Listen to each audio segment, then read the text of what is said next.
Today we're going to be unboxing the GOORY copper tubing. Brandon sent me this so I could do this review. I simply just cut a little slit in this. It is packaged really well. Came in a really nice bubble mailer.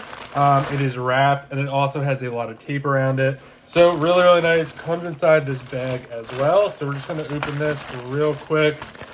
Looks really great. You can see here it is absolutely perfect. There's no damage, there's no bending, there's no scratches on this at all. I'm gonna put this on the table and we're gonna get a closer look and go over more of the details. All right, here it is on the table. This is 25 feet of copper tubing. You got these nice little rubbers right here on each end to keep it safe from damage. This is 3/8 inch. This is perfect for refrigeration, HVAC, freezers, air conditioning, pretty much anything you need copper tubing for, this would be perfect for. Also bends really easy. I literally just took my hand and bent it. So that's a really nice feature. So if you're looking for some great copper tubing, definitely check this out.